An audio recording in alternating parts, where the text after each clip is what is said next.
ତ ମତେ କୁହ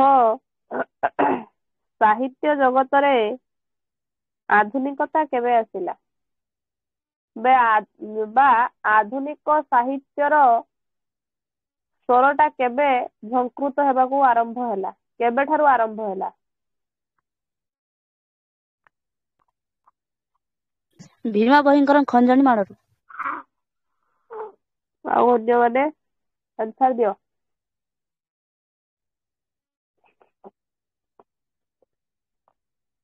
ନବଜାଗରଣ ନଅଙ୍କ ଦୁର୍ଭିକ୍ଷ ଭାତ ଶିଳାପୀ ଆନ୍ଦୋଳନ। ଆଉ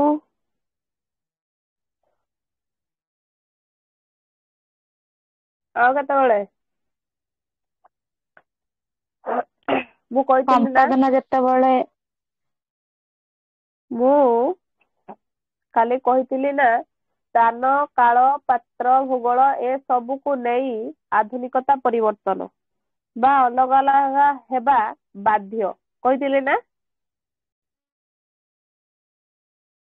ଆଜ୍ଞା ମ୍ୟାମ୍। ତାହେଲେ ଗୋଟିଏ କାଳଖଣ୍ଡରେ ବାସ କରୁଥିଲେ ମଧ୍ୟ ସବୁ ସ୍ଥାନର ପରିସ୍ଥିତି ପରିବେଶ ଅଲଗା ଠିକ ନା ଭୁଲ? ଆଜ୍ଞା ମ୍ୟାମ୍। ତେଣୁ ଆଧୁନିକତାର ଭିତ୍ତିଭୂମିଟା ବି ଅଲଗା। ଯୋଉଠି ଯେମିତି ତମେ ବସବାସ କର ଜୀବନ ଅତିବାହିତ କର ସେଟା ଅଲଗା ହବ। ପୂର୍ବରୁ ଲୋକମାନେ ଚମଡା ପରିଧାନ କରୁଥିଲେ। ପୂର୍ବରୁ ଲୋକମାନେ ରହିବା ପାଇଁ ଜାଗା ପାଉନଥିଲେ। ପତରର ଘର ତିଆରି କରିକି ରହୁଥିଲେ। ଚାଳ ଛପରର ଘର ତିଆରି ହେଲା ତାପରେ ଡେଭଲପ ଆସ୍ତେ ଆସ୍ତେ ଆସ୍ତେ ଆସ୍ତେ ଡେଭଲପ ହେଲା ଠିକ ନା ଭୁଲ? ଆଜ୍ଞା ମ୍ୟାମ୍। ତାହେଲେ ସ୍ଥାନ କାଳ ପାତ୍ର ଭୂଗୋଳ ଅନୁସାରେ ସ୍ଥିତି ବିଶେଷରେ ଆଧୁନିକତା ପରିବର୍ତ୍ତନଶୀଳ। ଆଧୁନିକ ପରିବର୍ତ୍ତନ ହେଇଛି ନୂତନ ଦୃଷ୍ଟିଭଙ୍ଗୀକୁ ଆଣିକି ଆମ ଆଗରେ ପରିପ୍ରକାଶ କରିଛି ଠିକ ନା ଭୁଲ? ଆଜ୍ଞା ମ୍ୟାମ୍। ତେଣୁ ଆଧୁନିକତାଟାକୁ ଆମେ କେବେ ବି ପରିମାପକ କିମ୍ବା ମାନଦଣ୍ଡ ପାରାମିଟରରେ ମାପି ପାରିବା ନାହିଁ।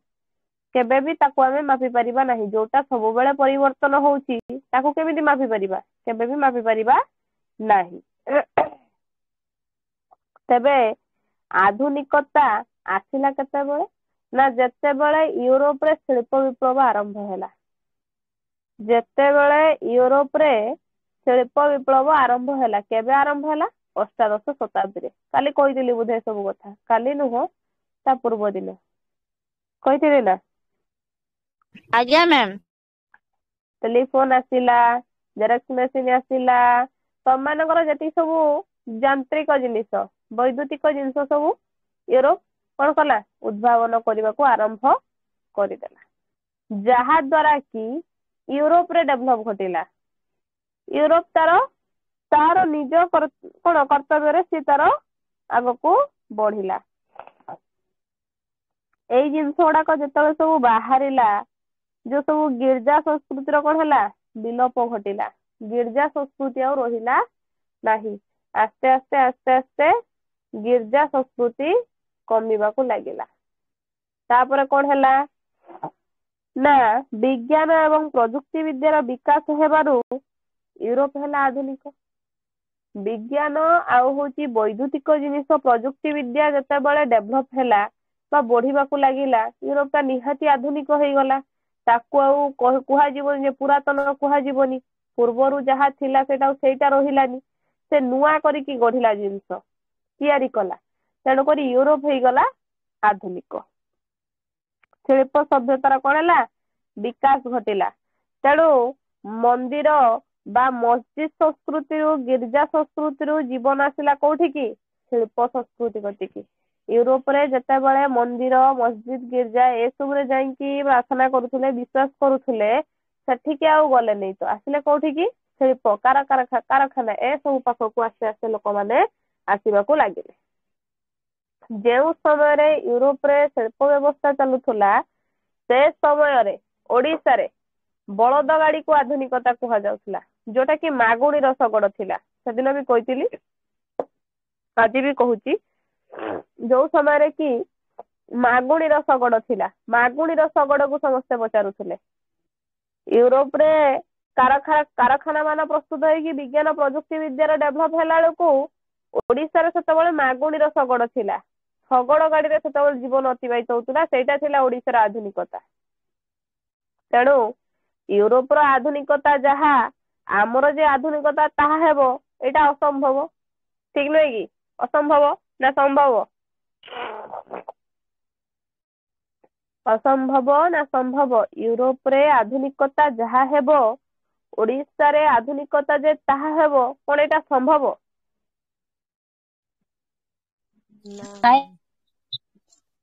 केबे भी नुह तले कोन हला डेभलप हला यूरोप डेभलप हला ओडिशा ता बलद गाड़ी अनुसार तार आधुनिकता रे रहिला तले कोन हला 1803 रे जदि इंग्रेज ओडिशा आसी न थांते ताहले ओडिशा आधुनिकता होई न थांता आहुरी पछरे थांता ओडिशा बहु पछरे थांता ओडिशा केबे भी आधुनिक होई न थांता ओडिशा जदि 1803 रे क्यों माने इंग्रेज माने जलपथ देकी टुंगटुंग होई न आस्था केबे भी ओडिशा आधुनिक होई न थांता इंग्रेज मानक द्वारा ओडिशा आज कौन है आधुनिक है ताहले कौन आमे बुझिबा ना यूरोप रो शिल्प विप्लव जागरण बा रेनेसां आसिला ताकू आनी के जते बेले आमे ओडिया नव जागरण को विचार करिबा ता भूलेबो निहाती भाबरे सेटा यूरोप रे घटिला जे आमे जदि ताकू आनी कि आम ओडिया रे नव जागरण हैला नुआ करी कि स्कूल कॉलेज प्रतिष्ठा हैला विभिन्न प्रकार इंग्राजी स्कूल प्रतिष्ठा है ए सब भितर जदि आम आनी पसैबा निहाती मस्त बड़ आम मैंने कौन करवा भूल कर बसवा तेणुक ओडिशार आधुनिकता यूरोप रो आधुनिकता भितर आकाश पाताल फरक रहिला बुझीपार आज्ञा मैम कहीं ना ओडिशार शिल्प है नथिला यूरोप रे शिल्प होइथिला ओडिशा रे शिल्प है नथिला केवल नव जागरण होइथिला अर्थात नुआ करिके सृष्टि करिवार गोटे उत्पादनटा आरंभ होइथिला हैला नुआ करिके सृष्टि करिवा लोकमानक आखि आगरे आनी केटा प्रकाश करिवा सेटा आरंभ होइथिला किंतु शिल्प बोली गोटे जिनस जोटा कल कारखाना प्रस्तुति करिवा प्रोडक्ट उत्पादन करिवा सेटा आसी नथिला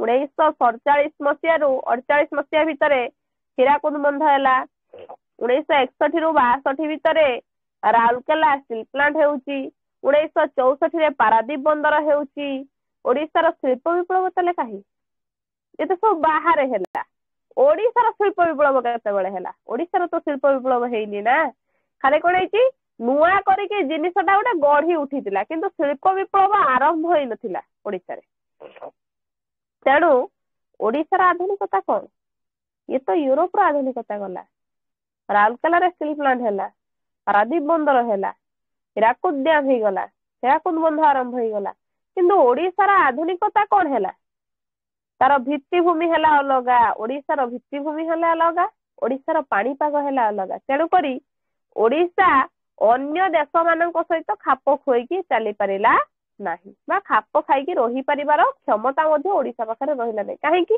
ना ता पानी ओडिशार पाणीपाग अलग हलानी तार भित्तिभूमि तार परिस्थिति तार परिवेश अलग हलानी तेणुक ओडिशा यूरोप भितर आकाश पाताल फरक रहिलानी तेणुक भिन्न भिन्न क्षेत्र में भिन्न भिन्न आधुनिकता देखा मिलला बुझीपार ना बुझीपार ना आज्ञा मैम बुझेला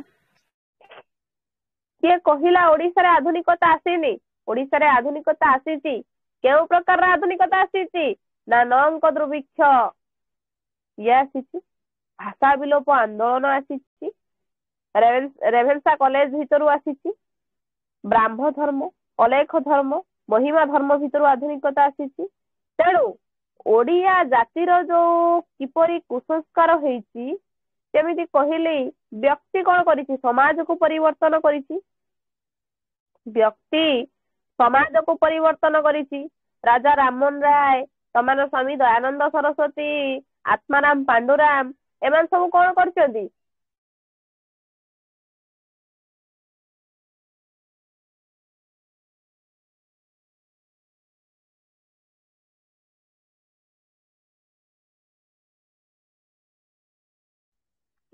साहित्य जगत रे कौन करछंती परिवर्तन आनिछंती एडी सही कथा कहला कौन ना ओडिशा भितर को आधुनिकता आसीची केमिति ना पिला माने विकलांग हो जाइछंती 9 अंक दुर्भिक्ष रे खाइबा को पाई नहंती 9 अंक दुर्भिक्ष माने एते मात्रा रे दुर्भिक्ष पड़िला जे लोक माने खाइबा को पाइलेनी विकलांग पलटि गले गरीब होई गले भाषा विलोप आंदोलन देखा देइची भाषा साहित्य को बुड़ाइया पाई सब चेष्टा करिसंती ये आसिला आधुनिकता तो तेणु करी सठी शिल्प विप्लव आसुथुवा बेले एठी कोन हैला विभिन्न प्रकार दुख दुर्दशा देखा मिलला जोटा कि कहगला ओडिशार आधुनिकता बुझी पारिल आज्ञा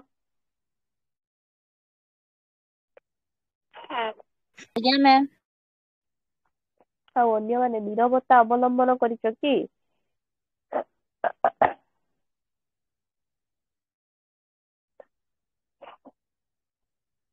तेणु करी एई जो आधुनिकता आसीची ए आधुनिकता को केउ माने आनिचंती पुणी सेमाने भी किछि थिबे एई जो भाषा विलोप आंदोलन नौंक दुर्भिक्ष ए सब समय भी कई जने मुख्य पुरोधा माने थिबे गौरीशंकर रामशंकर फकीर मोहन राधानाथ प्यारी मोहन आचार्य उमेश चंद्र सरकार एमाने कौन कले आस्ते आस्ते आस्ते आस्ते आस्ते आस्ते आधुनिकता को आहुरी परिवर्तन आड़क नबाकू चेष्टा कले जे आधुनिकता को आम कौन करवा ना जमी डेभलप हम आहुरी परिवर्तन हम आज 9 अंक दुर्भिक्ष देखा देती कराल चक्र भितर जो लोक मैंने पेशी होती जमी न हूँ केमी भलरे रे से चिंता चेतना आसला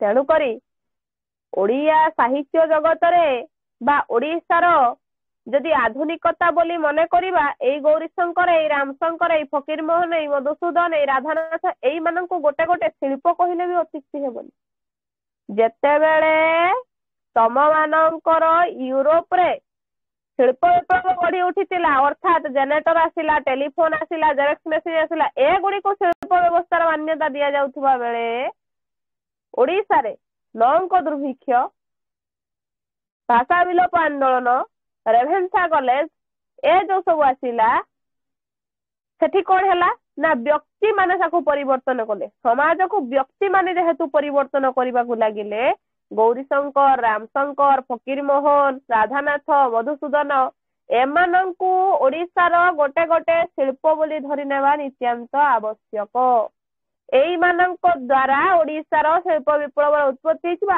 आधुनिकता आसी उत्कल दीपिका संवादवाहिका सबु गोटे गोटे कौन प्रोडक्ट उत्पादन सेठी से माने विभिन्न प्रकार टेलीफोन जेरेक्स मेसिन और जेनेटर ए सब प्रोडक्ट करुथुबा बेले ओडिशार लेखक माने बा ओडिशार काव्य वृंद माने कौन कले संवादवाहिका तम मानकर उत्कल दीपिका से सब कौन कले सेगुड़ा सब प्रोडक्ट कले उत्पादन कले से सब जिनिस को बुझी पारछ ना बुझी पारल आज्ञा मैम बुझी होची जदि एसबु न थांता ताहाले ओडिशा रे नवजागरण आसी न थांता जाहाकू आमे आधुनिकता कहू जो नवजागरणटा आसिला इंग्रेज मानंक पई नवजागरणटा आसिला इंग्रेज माने नुआ करी जिनिस सब तयारी कले जहा फल कि लेखक माने कौन कले विभिन्न प्रकार पत्र पत्रिका रचना कले तांको द्वारा विभिन्न प्रकार कला कौशल गारिमा सब देखा मिलला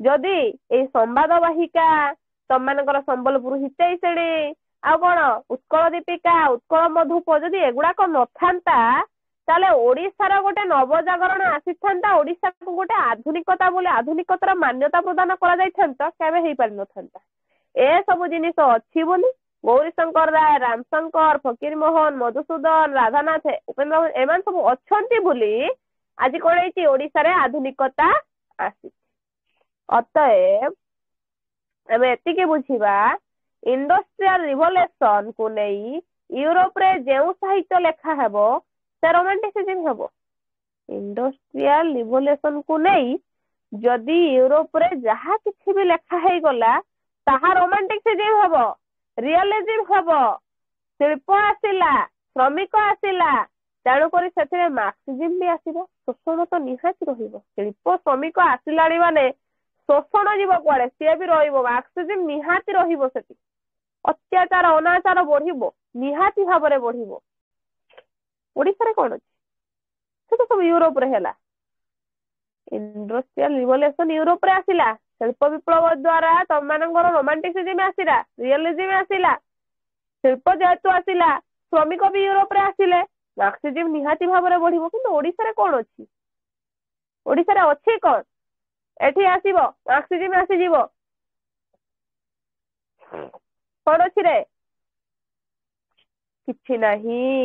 ଯୋଉଟା ୟୁରୋପରେ ଅଛି ସେଇଟା ଓଡିଶାରେ ନାହିଁ। ତେଣୁ ଓଡିଶାର ଆଧୁନିକତା ସବୁଠାରୁ ଭିନ୍ନ, ସବୁଠାରୁ ଭିନ୍ନ।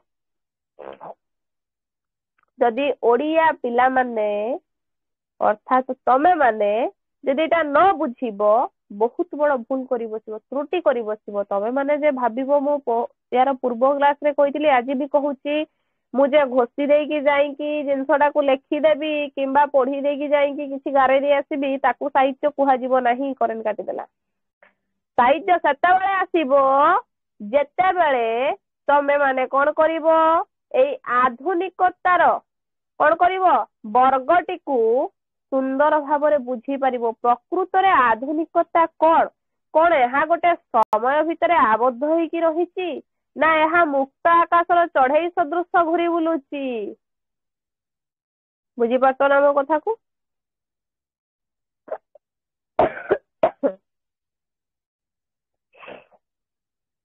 ବୁଝିପାରୁଛ? ଆଜ୍ଞା ମ୍ୟାମ୍। ଆମେ ମାନେ ପୁଣି ଗୋଟେ ଛୋଟ ଏକ୍ସାମ୍ପଲ ଟେ ନିଅ, ଗୋଟେ ସୁନ୍ଦର ଏକ୍ସାମ୍ପଲ ଗୋଟେ ନିଅ। ଯାଯାବର ଜୀବନ ଅତିବାହିତ କରୁଥିଲେ। ଶବର ମାନଙ୍କ ସେମିତି ଶବର ମାନେ ଏ ଜାଗାରୁ ସେ ଜାଗାକୁ, ସେ ଜାଗାରୁ ସେ ଜାଗାକୁ ଜୀବନ ଅତିବାହିତ କରୁଥିଲେ, ଜୀବନ ଅତିବାହିତ କରୁଥିଲେ। ଆସ୍ତେ ଆସ୍ତେ ଆସ୍ତେ ଆସ୍ତେ ସେମାନେ ମଧ୍ୟ ବସତି ସ୍ଥାପନ କଲେ। ଠିକ ସେଇଭଳି ଆଦିମ ମଣିଷ ମାନେ ଯାଯାବର ଜୀବନ ଅତିବାହିତ କରୁଥିଲେ। ଖାଇବା କଣ ଠିକରେ ଜାଣିନଥିଲେ, ନିଆଁ କଣ ଜାଣିନଥିଲେ, ନିଆଁ ଦେଖିଲେ ଡରୁଥିଲେ, ପିନ୍ଧିବା ପାଇଁ ବସ୍ତ୍ର ନଥିଲା। ଆସ୍ତେ ଆସ୍ତେ ସେମାନେ ଗଛର ବକଳ ପରିଧାନ କଲେ, ପତରରେ ଘର ତିଆରି କରିକି ରହିଲେ, ତାପରେ ଚାଳ ଛପର ଘର ହେଲା, ପଶୁ ପକ୍ଷୀ ସବୁ ପାଳିଲେ, କେମିତି କଣ ସବୁ ଯେମିତି ଜୀବନ ଅତିବାହିତ ହବ ଆସ୍ତେ ଆସ୍ତେ କଣ କଲେ ସେମାନେ ଜାଣିଲେ। ତ ତା ଭିତରୁ କଣ ହେଲା? ତା ଭିତରୁ କଣ ହେଲା ରେ? କଣ ହେଲା? ଓଡିଶାର ଯୋଉ ଆଧୁନିକତାର ଆସ୍ତେ ଆସ୍ତେ ଆସ୍ତେ ଆସ୍ତେ ପରିବର୍ତ୍ତନ ଦେଖିବାକୁ ମିଳିଲା। ବୁଝିପାରିଲ? ଆଜ୍ଞା ମ୍ୟାମ୍। ସେଇଥିପାଇଁ ଆଧୁନିକତାର ଦିଟା ରୂପ ଅଛି। ଗୋଟେ ହଉଛି ବାହ୍ୟ ରୂପ, ଆଉ ଗୋଟେ ହଉଛି ଅନ୍ତରୂପ। ଜାଣିପାରୁଛ ନା ଜାଣିପାରୁନାହଁ?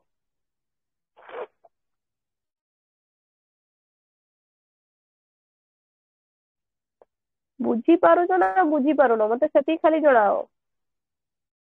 ବୁଝି ଯାଉଛି ମ୍ୟାମ୍। ଆଉ ଅନ୍ୟମାନେ, ତମମାନେ ନୀରବ କାହିଁ ବସିଛ କିରେ? ମୁଁ ବୁଝିପାରୁନି ତମମାନଙ୍କର ଘଟଣା, ମୁଁ କିଛି ବୁଝିପାରୁନାହିଁ। ତମେ ମାନେ ନୀରବ କାହିଁ ବସିଛ? ତମମାନେ ବୁଝିପାରୁନ ନା ଶୁଣୁଛ ଖାଲି? ମ୍ୟାଡାମ। ବୁଝିପାରୁଛୁ ମ୍ୟାଡାମ। ହେଲେ ମ୍ୟାଡାମ, ଆଜ୍ଞା। ପ୍ରଶ୍ନ ଗୋଟେ ଆସୁଛି ମନରେ, ପଚାରିବି କି? ନିହାତି ପଚାରନ୍ତୁ ମ୍ୟାଡାମ। ମୋର କହିବା କଥା, ଆଧୁନିକତା କୌଣସି ନିର୍ଦ୍ଦିଷ୍ଟ ସମୟକୁ ନେଇକି ଆସେନି। ଯୋଉ ଅଷ୍ଟାଦଶ ଶତାବ୍ଦୀ କହିଲେ, ମୋ ମନରେ ଉଙ୍କି ମାରୁଛି ପ୍ରତ୍ୟେକ ମୁହୂର୍ତ୍ତରେ ତ ଆଧୁନିକତା ଆସୁଛି। କାହିଁକି ନା ଯେତେବେଳେ ପ୍ରଥମ ମଣିଷ ଯେତେବେଳେ ଯାଯାବର ଜୀବନ ଯାପନ କରୁଥିଲା, ଆପଣ କହିଲେ ସେଇ କଥା। ସେଇଟା ମୋଟାମୋଟି ଭାବରେ ବୁଝିବାକୁ ହବ। ସେମାନେ ଯେତେବେଳେ ନିଆଁର ବ୍ୟବହାର ଜାଣିନଥିଲେ, ଯେତେବେଳେ ଜାଣିଲେ, ସେଇଟା ବି ତାଙ୍କ ପାଇଁ ଗୋଟେ ତ ଆଧୁନିକତା। ଆଧୁନିକତା। ହଁ ମୋର ବୁଝେଇବାର ଉଦ୍ୟମ ଥିଲା ଏଇଆ ଯେ ଆମେ ଯେହେତୁ ଓଡିଆ ଭାଷା ସାହିତ୍ୟକୁ ଅଧ୍ୟୟନ କରୁଛନ୍ତି, କେବେ ମୂର୍ଖାମିରେ ବା ମୂର୍ଖ ଭାବରେ କେବେ ବୁଝିବା ନାହିଁ ଯେ ଆଧୁନିକତା ଗୋଟେ ଯୁଗ କିମ୍ବା ଆଧୁନିକ ଗୋଟେ ସମୟ ସୀମା ଭିତରେ ଆବଦ୍ଧ। ଆଧୁନିକତା ସବୁ କ୍ଷେତ୍ରରେ ଅଲଗା। ୟୁରୋପର ଆଧୁନିକ ଅଲଗା, ଓଡିଶାର ଆଧୁନିକ ଅଲଗା, ଆମେରିକାର ଆଧୁନିକତା ଅଲଗା। ମୁଁ ଡେଫିନେସନ ଖାଲି ମ୍ୟାଡାମ ବୁଝେଇ ଗଲି ଯେ ପ୍ରକୃତରେ ଆଧୁନିକତାଟା ହେଉଛି ଅଲଗା। ଆଉ ଆଧୁନିକତା ଯେତେବେଳେ ଓଡ଼ିଶା ଭିତରେ ପ୍ରବେଶ କରିଛି ବା ଆଧୁନିକତାର ଯେତେ ଉପାଦେୟ ଅଛି ସେ ଉପାଦେୟ ଭିତରୁ ଆଧୁନିକତା ଗୋଟେ ହେଉଛି ବାହ୍ୟ ରୂପ ଆଉ ଗୋଟେ ହେଉଛି ଅନ୍ତରୂପ, ଯୋଉଟା କି ଗୋଟେ କୁହନ୍ତି ଆମେ ଆଙ୍ଗିକ ଆଉ ଗୋଟେ କୁହନ୍ତି ଆମେ ଆତ୍ମିକ। ଆଙ୍ଗିକ କହିଲେ ବାହ୍ୟ, ଆତ୍ମିକ କହିଲେ ଅନ୍ତର। ଆଚ୍ଛା, ଏଇ ଯୋଉ ବାହ୍ୟ ମୁଁ କହିଲି, ବାହ୍ୟ କହିଲେ ବାହାର ଜିନିଷଟାକୁ ଆମେ ଗୁରୁତ୍ୱ ଦେଲେ କଣ ନା ସିଏ ଏମିତି କଲା ମୁଁ ଏମିତି କରିବି, ସିଏ ଏମିତି ଗୋଟେ ଜିନ୍ସ ପ୍ୟାଣ୍ଟ ପିନ୍ଧିଲା ମୁଁ ଏମିତି ଗୋଟେ ଜିନ୍ସ ପ୍ୟାଣ୍ଟ ପିନ୍ଧିବି। ଏଇଟା ହଉଛି ବାହ୍ୟ, ଆଧୁନିକତାର ବାହ୍ୟ ରୂପଟା ଆମେ ଦେଖିଲେ। କିନ୍ତୁ ଅନ୍ତରୂପଟା କହିଲେ ଊର୍ଦ୍ଧ୍ୱଗାମୀ, ଅର୍ଥାତ୍ ସବୁବେଳେ ଭିତରଟାକୁ ସେ ଦେଖିବ। ସଂସ୍କାର ଗୋଟେ ପିଲା ଭିତରେ, ପିଲାଟା ଜନ୍ମ ହେଇଛି ଏମିତି ଦେଖା ଯାଉଛି କିନ୍ତୁ ତାର ସଂସ୍କାର କଣ, ସେ କଣ ଜାଣିଛି, ତାର ଚାଲିଚଳଣି, ତାର ପଦ୍ଧତି, ତାର ପରିଚୟ, ଏସବୁ ହଉଛି ତାର କଣ ଅନ୍ତର୍ନିହିତ ଆଧୁନିକତା। ଯୋଉଟା କି ଇଂରେଜ ମାନେ ଯେତେବେଳେ ଓଡ଼ିଶା ଭିତରକୁ ପ୍ରବେଶ କରିଛନ୍ତି 1803 ସେତେବେଳେ ଆରମ୍ଭ ହେଇଛି ଆଧୁନିକତା ଓଡ଼ିଶା ଭିତରେ। ଯୋଉଟା କି ମୁଁ କହିଲି ଯେତେବେଳେ ୟୁରୋପରେ ଶିଳ୍ପ ବିପ୍ଳବ ଥିଲା ସେତେବେଳେ ଓଡ଼ିଶାରେ ମାଗୁଣିର ଶଗଡ଼ ଥିଲା, ଶଗଡ଼ ଗାଡି ଥିଲା ଓଡ଼ିଶାର ଆଧୁନିକତା। ଇଂରେଜ ମାନେ ଆସିନଥିଲେ, ଲୋକମାନେ ଆଧୁନିକତା କଣ ବୁଝି ନଥିଲେ, ଯାଯାବର ଜୀବନ ଅତିବାହିତ କରୁଥିଲେ, ସେଟା ଥିଲା ତାଙ୍କ ପାଇଁ ଆଧୁନିକତା। କିନ୍ତୁ ଯେତେବେଳେ ଇଂରେଜ ମାନେ ଆସିଲେ ତମର ହାଉଡା ପୋଲ ହେଲା, ବିଭିନ୍ନ ପ୍ରକାର ସବୁ ପୋଲ ମାନ ତିଆରି ହେଲା, ଲୋକ ଯିବା ଆସିବା କଲେ, ଗାଡି ମଟର ହେଲା, ସାଇକେଲ ହେଲା, ଏସବୁ ଜିନିଷ ଯେତେବେଳେ ଆସିଲା ସେତେବେଳେ ଓଡ଼ିଶା ଭିତରେ ଆଧୁନିକତା ପ୍ରବେଶ କରିଲା। କିନ୍ତୁ ପୂର୍ବରୁ ଆଧୁନିକତା ଥିଲା କଣ ନା ଗରିବ, ଦୁଃଖ, ଦୁର୍ଦ୍ଦଶାରେ କାଳାତିପାତ କରୁଥିଲେ ଲୋକମାନେ।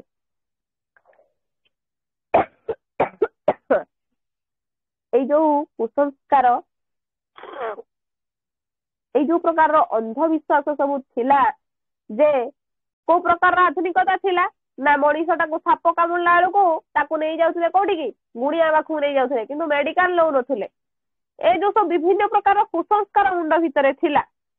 ସାଧାରଣ ନାରୀଟିଏ ଯୋଉ ଦୁଃଖ ଦୁର୍ଦ୍ଦଶାରେ କାଳାତିପାତ କରୁଥିଲା, ଏ ଯୋଉ ସବୁ କୁସଂସ୍କାରକୁ ଦୂରୀଭୂତ କରିବା ପାଇଁ ସେ ସମୟରେ ଅର୍ଥାତ୍ ଆଧୁନିକତାକୁ ଆହୁରି କ୍ଷିପ୍ରତର କରିବା ପାଇଁ ଜନ୍ମ ହେଲେ କିଏ ନା ଆଧୁନିକତାର ପ୍ରଥମ ପାଦରେ ରହିବେ ଭୀମ ଭୋଇ, ତାପରେ ଆସିବେ ମହିମା ସ୍ୱାମୀ, ଅରକ୍ଷିତ, ମଧୁସୂଦନ ରାଓ, ଯୋଉମାନେ କି ଓଡ଼ିଆ ସମାଜରେ ଯୋଉ ଥିଲା ଜାତି ପ୍ରଥା ଥିଲା। ଅର୍ଥାତ୍ ଦେଖ ଶ୍ରୀ ଜଗନ୍ନାଥକୁ ଯିବା ଆମେ, ସାମାନ୍ୟ ଚଣ୍ଡାଳୁଣୀଟେ ଯଦି ବ୍ରାହ୍ମଣ ମାନଙ୍କ ପାଖକୁ ଯାଏ ସେମାନେ କଣ କରୁଥିଲେ, ଘୁଚିଯା ଯାଇକି ଦ୍ୱିତୀୟ ଥର ପୁଣି ଗାଧେଇକି ଆସୁଥିଲେ, ତାଙ୍କ ଛାଇ ପଡିଲେ ତାଙ୍କ ନାଇଁ ଡେଇଁ ଯାଉଥିଲା, ଏମାନେ ରହି ପାରୁନଥିଲେ। ସତ କଥା, ତାଙ୍କ ଛାଇ ପଡିଲେ ଏମାନେ ରହୁନଥିଲେ। ଯେତେବେଳେ ଶବର ଜୀବନ ଅତିବାହିତ, ଯାଯାବର ଜୀବନ ଅତିବାହିତ ଶବର ମାନେ କରୁଥିଲେ, ଯେତେବେଳେ ଭଗବାନ ଶବର କିଏ ଥିଲେ ରେ, ବିଶ୍ୱାବସୁ ନା କିଏ, ଶବର ରାଜା ବିଶ୍ୱାବସୁ ନା ବିଶ୍ୱାବସୁ, ଯେତେବେଳେ ବିଶ୍ୱାବସୁକୁ ଭଗବାନ ସ୍ୱପ୍ନାଭୂତ ହେଲେ ଯେ ତମେ ଯାଅ ପୂର୍ବମୁଖୀ ହେଇକି ଯାଅ ଉତ୍ତର ଦିଗରେ, ଏଇ ଜାଗାରେ ଏଇଭଳି ଗୋଟେ ଜାଗା ଅଛି, ସେଇଠି ବସତି ସ୍ଥାପନ କରିବ।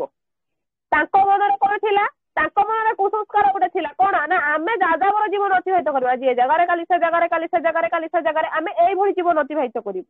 କିନ୍ତୁ ସେମାନେ ଯଦି ବସତି ସ୍ଥାପନ କରିକି ସିଏ ଆହୁରି ଆଧୁନିକତା ହେବେ, ଘର ଚାଳ ଛପରର ଘର ତିଆରି କରିବେ, ଛୁଆ ପିଲା ତାଙ୍କର ପୁଣି ବାହା ସାହା ଘର ଅଛି, ତା ଭିତରେ ଏତେ ଯେ ମାନେ ପୁଣ୍ୟ ପ୍ରକାର ଧନ୍ଦା ଅଛି, ଜଣେ ରାଜା ହେବେ, ଜଣେ ମନ୍ତ୍ରୀ ହେବେ, ତା ଭିତରେ ଯେ ଏତେ ପ୍ରକାରର ବିଧିବିଧାନ ରହିଛି, ସେ କଥା କଣ ସେମାନେ ଜାଣିଥିଲେ କି? ତ ସେଇଟା କଣ ହେଲା, ଆସ୍ତେ ଆସ୍ତେ ପରିବର୍ତ୍ତନ ହେଲା। ଯୋଉ କୁସଂସ୍କାର ଗୁଡାକ ଥିଲା ସେ ସବୁ ପରିବର୍ତ୍ତନ ହେଲା। କାହିଁକି ମୁଁ ଶବର ରାଜା ବିଶ୍ୱାବସୁ ପାଖକୁ କଲି, ଯେତେବେଳେ ଶବର ରାଜା ବିଶ୍ୱାବସୁ କଣ କରିଥିଲେ, କୋଉ ପର୍ବତରେ କହିପାରିବ ନା?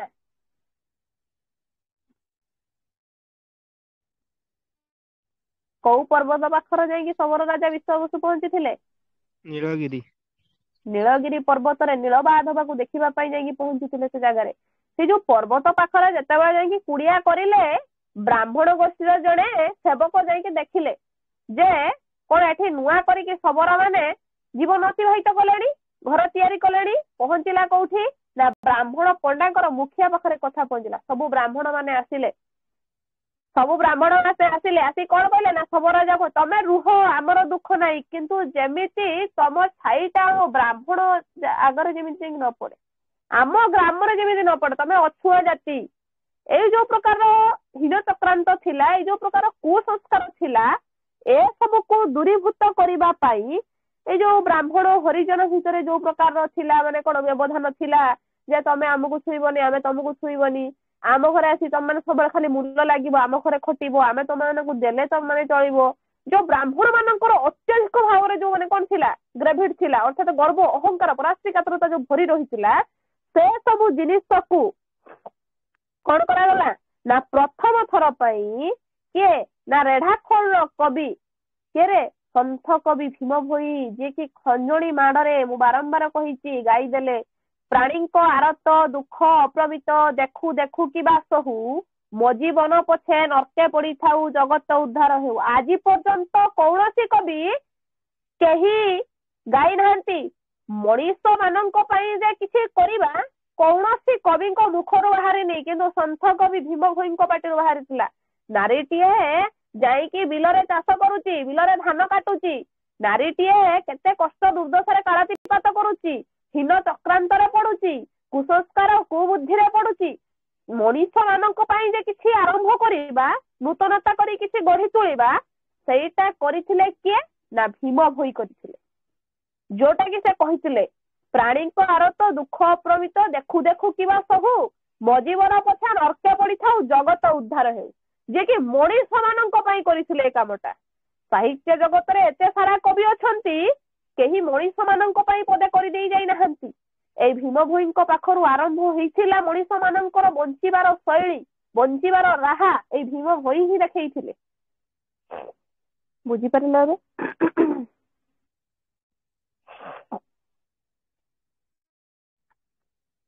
ବୁଝିପାରିଲ ଯେତିକି ପର୍ଯ୍ୟନ୍ତ ମୁଁ କହି ଦେଇ ଗଲି ଏ ପର୍ଯ୍ୟନ୍ତ ଓଡିଆ ଭିତରେ ଆଧୁନିକତା ଆସିନଥିଲା ଏଇ ପ୍ରଥମ ଲୋକ ଯିଏକି ମୁଁ ଯୋଉ କହିଥିଲି ବ୍ୟକ୍ତି ସମାଜକୁ ପରିବର୍ତ୍ତନ କରେ କିଛି ବ୍ୟକ୍ତି ସମାଜକୁ ପରିବର୍ତ୍ତନ କରନ୍ତି ଆଉ ସମାଜ ବ୍ୟକ୍ତିକୁ ପରିବର୍ତ୍ତନ କରେ ଏକା ତାହେଲେ ସମାଜ ଆଉ ବ୍ୟକ୍ତି ଗୋଟିଏ ମୁଦ୍ରାର ଦୁଇଟି ପାର୍ଶ୍ୱ ସଦୃଶ ଅର୍ଥାତ ଆଧୁନିକତା ଯେତେ ମୁଁ ପଢେଇକି ଗଲିଣି ଯେତେ ବାଟ ପର୍ଯ୍ୟନ୍ତ ଗଲିଣି ଆଧୁନିକତା ଏ ପର୍ଯ୍ୟନ୍ତ ଆସିନି କୁସଂସ୍କାର ଭିତରେ ତ ସମସ୍ତେ ରହିଲେ କୁସଂସ୍କାର ଭିତରେ କୁବୁଦ୍ଧି ଭିତରେ ସମସ୍ତେ ରହିଲେ ସାପ କାମୁଡ଼ିଲେ ଆମେ ଗୁଣିଆ ପାଖକୁ ଯିବୁ ମେଡିକାଲ ଯିବୁନି ଏ ଯୋଉ ସବୁ ପ୍ରକାର କୁସଂସ୍କାର ଆମେ ବ୍ରାହ୍ମଣ ସେ କ୍ଷତ୍ରିୟ ସେ ବୈଶ୍ୟ ସେ ଶୂଦ୍ର ସେ ହରିଜନ ସେ ପାଣ ସେ ପଠାଣ ଆମେ ଛୁଇଁବୁନି ଏ ଯୋଉ ପ୍ରକାର ରୀତିନୀତି ଚାଲିଚଳଣି ଥିଲା ଆଧୁନିକତା ଆସିଲା କେତେବେଳେ ଯେ ନାରୀଟିଏ ଯାଇକି ଜଣକର ମୂଲ ଲାଗିବ ଜଣେ ନାରୀ ଯାଇକି ଜମିରେ ଯାଇକି ଚାଷ କରିବ ଧାନ କାଟିବ ପୁରୁଷ ଘରେ ବସିବ ଅନ୍ୟ ବାହା ହେଇ ସାରିଲା ପରେ ପତିବ୍ରତା ନାରୀ ଆଉ ଗୋଟେ ପତି ସହିତ ସମ୍ପର୍କ ରଖିବ ଏ ଯୋଉ ପ୍ରକାର ଚିନ୍ତା ଚେତନା ଥିଲା ମଣିଷ ଯେ ପରିବର୍ତ୍ତନ ହବ ତା ପାଇଁ କେହି ବି କବି ନାହାନ୍ତି ଯିଏକି ସ୍ୱର ଉତ୍ତୋଳନ କରିଥିଲେ ପ୍ରଥମ କବି ଭୀମ ଭୋଇ ମୋ ଜୀବନ ପଛେ ନର୍କେ ପଡିଥାଉ ଜଗତ ଉଦ୍ଧାର ହେଉ କହିଦେଲେ ସେଇ ଦିନ ଠାରୁ ଆରମ୍ଭ ହେଲା ମଣିଷ ମାନଙ୍କ ପାଇଁ ଲେଖା ଭୀମ ଭୋଇଙ୍କ ଠାରୁ ଆରମ୍ଭ ହେଲା ମଣିଷ ମାନଙ୍କ ପାଇଁ ଲେଖା କିଛି ଲେଖିବାର କୌଶଳ ଆରମ୍ଭ ହେଲା ସେବେଠାରୁ କିଛି ଲେଖାଗଲା କିଛି ତିଆରି କରାଗଲା କାଇଁ ଏତେ ବଡ ବଡ କବି ମାନେ ଥିଲେ ଲାବଣ୍ୟବତୀ କାବ୍ୟ ରଚନା କରାଯାଇଛି ଉପେନ୍ଦ୍ର ଭଞ୍ଜ ଅଛନ୍ତି ରାଧାନାଥ ରାୟ ଅଛନ୍ତି କବି ସୂର୍ଯ୍ୟ ବଳଦେବ ରଥ ଅଛନ୍ତି କେତେ କେତେ କବି ମାନେ ଅଛନ୍ତି ଲାବଣ୍ୟବତୀ ଭଳିଆ କାବ୍ୟକୁ ରଚନା କରି ଦେଇଛନ୍ତି ତା ଭିତରେ ଯୋଉ ରସାସ୍ତ୍ରିତ ଦିଆଯାଇଛି ଆଉ କୋଉ କବିତାର ଅଛି ଲାବଣ୍ୟବତୀ ଭଳି କାବ୍ୟରେ ଯୋଉ ପ୍ରକାର ରସ ପ୍ରଦାନ କରାଯାଇଛି ତାହା କଣ ଆଉ କୋଉ କାବ୍ୟରେ ଏତେ ସୁନ୍ଦର ଭାବରେ ଦେଖିବାକୁ ମିଳିଛି ଲାବଣ୍ୟବତୀ ଚାଲିଗଲେ ଲୋକମାନେ ତାଙ୍କ ପଛରେ ଘେରି ଯାଉଥିଲେ ଭ୍ରମର ମାନେ ତାଙ୍କ ପଛରେ ଗୋଡେଇ ଯାଉଥିଲେ କିନ୍ତୁ ସାମାନ୍ୟ ନାରୀଟିଏ ଯେ ବିଲରେ ଯାଇକି ଧାନ କାଟୁଛି ସେ କଥା କିଏ ବୁଝୁଛି କିଏ ପଚାରିଛି କେହି ପଚାରି ନାହାନ୍ତି କିନ୍ତୁ ଭୀମ ଭୋଇ କହିଛନ୍ତି ମୋ ଜୀବନ ପଛେ ନର୍କେ ପଡିଥାଉ ଜଗତ ଉଦ୍ଧାର ହେଉ କିନ୍ତୁ ଭୀମ ଭୋଇ କହିଛନ୍ତି ମୋ ଜୀବନ ପଛେ ନର୍କେ ପଡିଥାଉ ଜଗତ ଉଦ୍ଧାର ହେଉ ଇଏ ଗଲା କାହାର କାହାର ଭୀମ ଭୋଇଙ୍କର ଇଏ ତ ଗଲେ ଭୀମ ଭୋଇ କହିଦେଇ ଗଲେ କଥା ମହିମା ଗୋସ୍ୱାମୀ ସେ କହିଲେ ପ୍ରତିମା ପୂଜା କଣ ପ୍ରତିମା ପୂଜା ତମ ମାନେ କଣ କରୁଛ ଆଧୁନିକତା ଏକୁ କୁହାଯାଏ ଆଧୁନିକତା ଇଏ ଆଧୁନିକତା ନୁହଁ ଆଧୁନିକ କୋଉଠି ସେ ତ କହିଲେ ଭଗବାନ ଅନାକାର ନିରାକାର ଭଗବାନଙ୍କର ଆକାର ନାହିଁ, ଭଗବାନଙ୍କର ସତ୍ତା ନାହିଁ, ଅନନ୍ତ ସିଏ, ଆକାଶ ସିଏ। କାହାକୁ ପୂଜା କରୁଛ? ପଥରକୁ ପୂଜା କରୁଛ? ପ୍ରତିମା ପୂଜା କରୁଛ ତମମାନେ?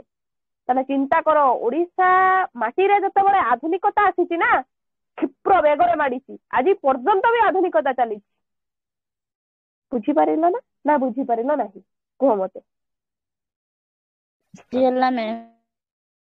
ଆଧୁନିକତାଟାକୁ ବୁଝିବାକୁ ହେଲେ ମାଇଣ୍ଡଫୁଲି ନବ, କୋଉ ବେସିକ କୁ ଯାଇକି ପଢା ଯାଉଛି, କୋଉ ପଏଣ୍ଟ ଆଉଟ ଉପରେ ନିର୍ଦ୍ଧାରିତ ହେଇଛି। ବୁଝିହେଲା?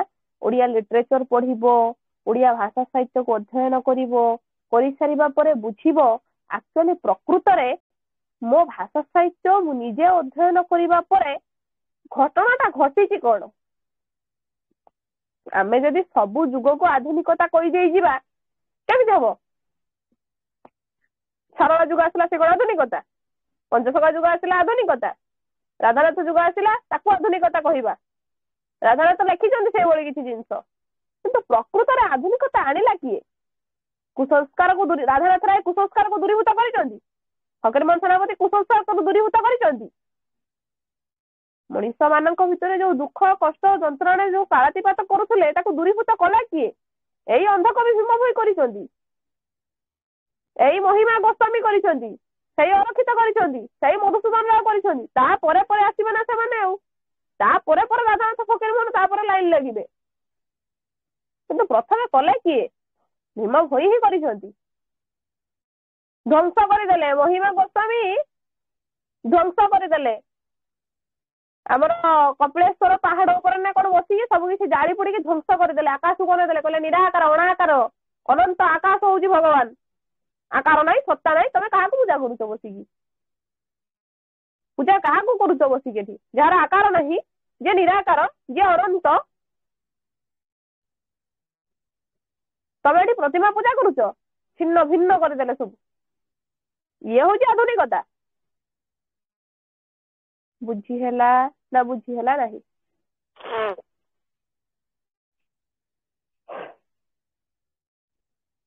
ଏବେ ଆଧୁନିକତା ନାହିଁ, ଜାତି ବର୍ଣ୍ଣ ସବୁ ଧ୍ୱଂସ ପାଲଟିଗଲା, ନିପାତ ହେଇଗଲା। ଆଉ ଜାତି ନାହିଁ, ଜାତି ଅଛି ଆଉ ଜାତି ଦେଖୁଛନ୍ତି ଲୋକ, ଖୁବ କମ ଲୋକ ଦେଖୁଛନ୍ତି। ଜାତିର ଧ୍ୱଂସ ହେଇଗଲା। ମୁଁ ବଡ ଜାତି, ସେ ସାନ ଜାତି, ମୋ ଘରକୁ ସେ ଆସିପାରିବନି, ମୋ କଂସାରେ ସେ ଖାଇପାରିବନି, ମୁଁ ତାକୁ ପାଣି ଦେବିନି, ମୋ ଦୁଆର ମୁହଁରେ ସେ ଖଟିବ ବସିବ, ଏ ପ୍ରକାର ଯୋଉ ଥିଲା। ନାରୀଟିଏ ଚୁଲି ମୁଣ୍ଡକୁ ଯିବ, ଚୁଲି ମୁଣ୍ଡରେ ନିଆଁ ଜାଳିବ, ଚୁଲି ମୁଣ୍ଡରେ ବସିବ, ଏ କରିବ ସେ, ଏ ଯୋଉ ସବୁ ମାନେ କୁସଂସ୍କାର ସବୁ ଥିଲା, ଆଉ ରହିଲା? ଆସ୍ତେ ଆସ୍ତେ ଆସ୍ତେ ଆସ୍ତେ ସବୁ ଦୂରୀଭୂତ ହେଇଗଲା, ଦୂରେଇଗଲା ସବୁ।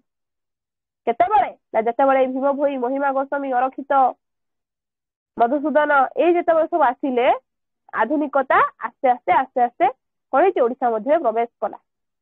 ଆସ୍ତେ ଆସ୍ତେ ଆସ୍ତେ ଆସ୍ତେ ଆଧୁନିକତାର ଆରମ୍ଭ ହେଲା ଏଇଠି। ବୁଝିହେଲା ନା ବୁଝିହେଲା ନାହିଁ? ବୁଝିହେଲା?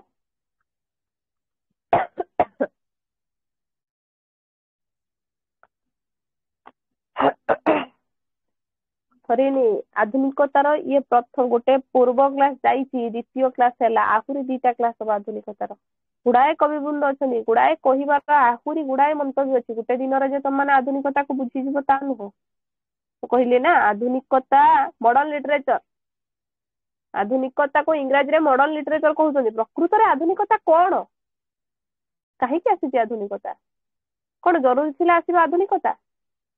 ନିହାତି ନିହାତି ଜରୁରୀ ଥିଲା। ଯଦି ଆଧୁନିକତା ଆସିନଥାନ୍ତା ଆଜିର ମଣିଷ ଫଟା ଜିନ୍ସ ପିନ୍ଧି ନଥାନ୍ତା, ଆଜିର ନାରୀ କାନି ଛାଡିକି କେବେ ବୁଲି ନଥାନ୍ତା, ସେ ସେଇ ମୁଣ୍ଡର ଓଢଣା ଦେଇକି ନଈ ନେଇକି ଯାଉଥାନ୍ତା, ଶାଶୁ ଶ୍ୱଶୁରଙ୍କର ଗୋଡ ଧୁଆ ପାଣିକୁ ପିଉଥାନ୍ତା। ଆଜି ଆଧୁନିକତା ଆସିଛି ବୋଲି ସବୁ କିଛିର ପରିବର୍ତ୍ତନ ଘଟିଯାଇଛି, ସବୁ ପରିବର୍ତ୍ତନ ହେଇଯାଇଛି। ୟାକୁ କୁହାଯାଇଛି ଆଧୁନିକତା। ବୁଝିହେଲା ନା ବୁଝିହେଲା ନାହିଁ?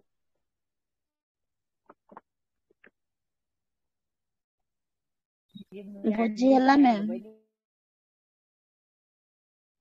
ଠିକ ଅଛି, ଧନ୍ୟବାଦ ସମସ୍ତଙ୍କୁ। ଇଏ ହଉଛି ତମମାନଙ୍କର